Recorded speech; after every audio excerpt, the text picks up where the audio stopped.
Hey everybody, I'm the Ranting Monkey, and today we're going to look at hate speech.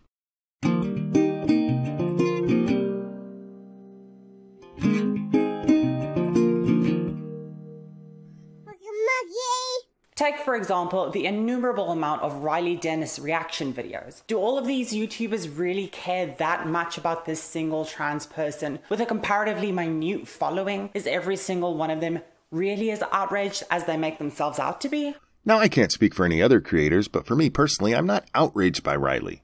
I just find the things he says to be incredibly fucking stupid. This is from Theron Meyer's recent video, What Anti-SJWs Won't Tell You. While I enjoyed the video overall, this point really annoyed me. Riley is an excellent example of what happens when you take a child with no life experience, throw them into college, and tell them how oppressed they are. They start repeating ridiculous nonsense, and suddenly violence is okay. Well, some violence. Last week, neo-Nazis, white supremacists, white nationalists, and KKK members held a Unite the Right rally in Charlottesville, Virginia. On Friday night, they marched with torches and chanted the Nazi slogan, "Blood and Soil," along with other racist chants. A group of counter-protesters were there, and they were completely surrounded by the Nazis. This is from Riley's video, Not All Violence is Created Equal. And in it, he's going to tell us why it's okay to beat up people he disagrees with. On Saturday, the Nazis and the counter-protesters showed up again. This time, the Nazis shouted homophobic things like, "Fuck you, faggot." Many of them were carrying shields, guns, Confederate flags, and Nazi flags. Then, one of them drove his car into a crowd of counter-protesters, injuring 19 people and killing one. Heather Heyer was murdered by a Nazi during a Nazi rally as she fought against racism and white supremacy. Let me be perfectly clear here. Whether it's the Klan, white nationalists, or Black Lives Matter, I fucking hate racists. And I'm a little annoyed with you, Riley. You're making me stand up for their rights because you don't seem to understand how free speech works. Yelling "fuck you, faggot" is not a crime, and it shouldn't be. People should be allowed to express their opinion freely, even if you disagree with that opinion. In fact, that is the point of the First Amendment. As for the asshole who drove his car into the crowd of people, as horrible as that was, I don't believe you actually care. I believe you care when you do a video highlighting Muslims doing the same thing and killing a lot more people.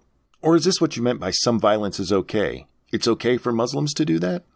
Nah, even you couldn't be that big of an asshole. Immediately afterwards, Trump failed to condemn the Nazis by name. Instead, he blamed the violence on many sides. Yes, Riley, he did that because the violence came from many sides. You might not know this, but groups like the KKK have protests all the time. And for the most part, they're peaceful. It's just a bunch of racist idiots standing around reveling in the fact that they were born white. Have you ever heard of a peaceful protest from Antifa? And I've seen a lot of people echoing that sentiment. When you talk about the murder of Heather Heyer, someone pops up and says, what about the violence that Black Lives Matter and anti-fascists have caused? But the problem with that is that it's drawing a false equivalence. It's not a false equivalence. It's the exact same goddamn thing. As I pointed out repeatedly in videos, the only reason Antifa doesn't have a death count here in the US yet is because they're fucking incompetent. And thank God for that. When you hit somebody in the head with a bike lock, you can kill them. When you're trying to burn down a building you think somebody's in, you can kill them. But it's different because their violent act hasn't actually taken a life yet? You do know people can get hit by cars and not die, right? So that guy driving his car into people would have been okay if he hadn't killed anyone? Are you insane? Violence is inherent to Nazi ideology. The belief that white people are superior and that they have to take back their country from people of color, that ideology gets people of color killed. There is no way to peacefully be a white supremacist. The very nature of the ideology is violent and harms people of color. Black Lives Matter, on the other hand, is an organization that states very specifically that its goals are to end violence and discrimination against black people. Black Lives Matter can claim that their purpose is to find the magical land of Narnia.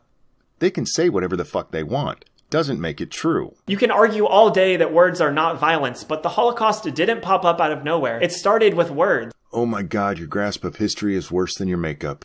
Alright, let me help you out here.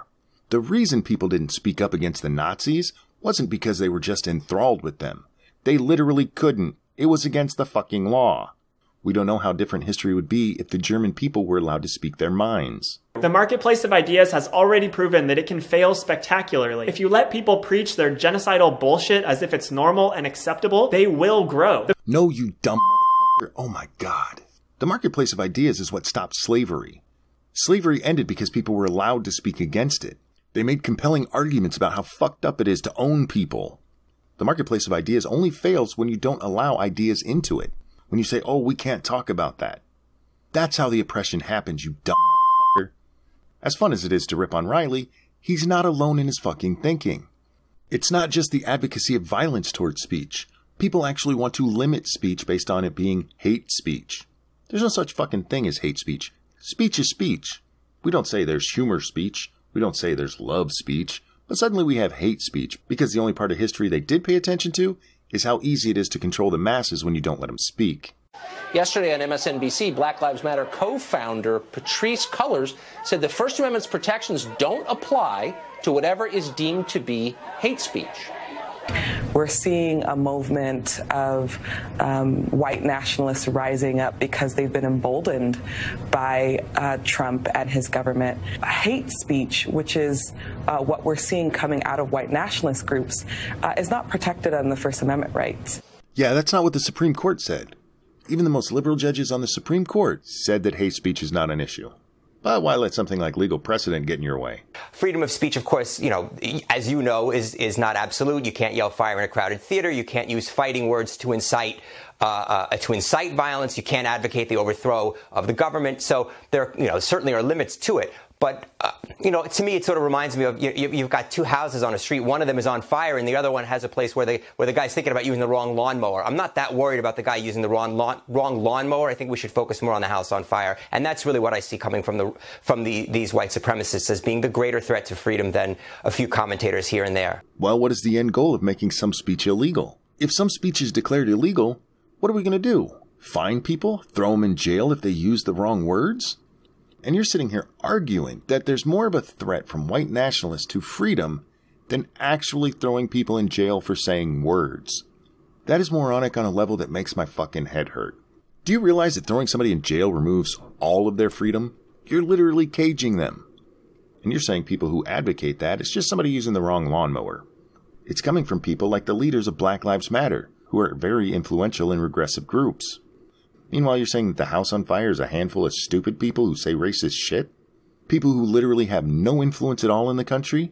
These are fringe groups that almost nobody supports. Yes, they are fucking despicable people, and they should be spoken out against. But that's what you do. You speak out against them. You don't take away their ability to speak. For fuck's sake. Attempts by the left to ban speech are as bad as attempts by the right to ban speech. So why don't we just call a truce and stop trying to prevent people we disagree with from speaking? No, I definitely agree with you on that point. It is a slippery slope when you start to try to define what is hateful and what is not. But it is really clear, especially given the images and the video that we saw coming out of Charlottesville, there was a lot of hate speech. Yeah, there was hate speech coming out of there, from both fucking sides. You see this video here? This is a black Trump supporter who was punched by a white guy for saying the wrong things. If you think anything said in Charlottesville is worse than this, then you're a fucking idiot. Period. This is actual violence. This is somebody being punched for the words they said. But that's okay, right? Because Trump is the king racist, and anybody who supports him obviously is just as hateful as he is. They deserve to get their ass beat, right? That's the fucking world you're building with this stupid hate speech shit. I'm going to bring the ducks back because I'm going to rant just a little bit here. When I was growing up, we were taught sticks and stones may break my bones, but words will never hurt me. Somewhere along the line, that changed to nothing is worse than words, largely because of psychobabble bullshit. Words only have the meaning you give to them. If somebody calls you a nasty name, you don't have to be offended by that. You could just laugh at it. It's what I do.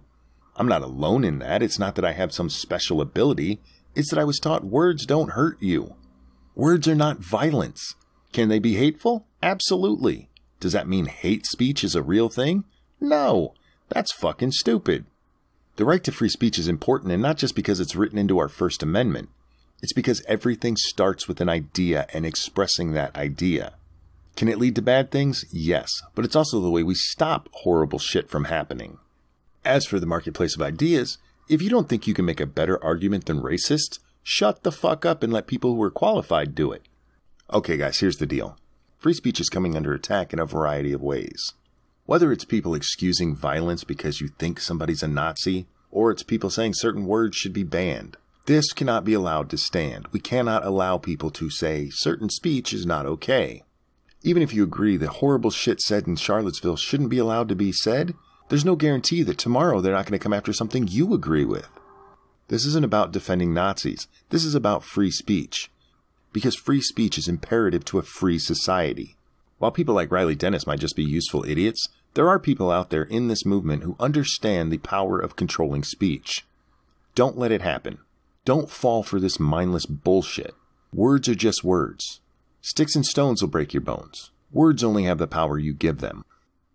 Alright guys, that's going to wrap up this one. Thank you so much for watching. I'm the Ranting Monkey, and I'll see you next time. The marketplace of ideas has already proven that it can fail spectacularly. If you let people preach their genocidal bullshit as if it's normal and acceptable, they will grow. Your life makes me sad.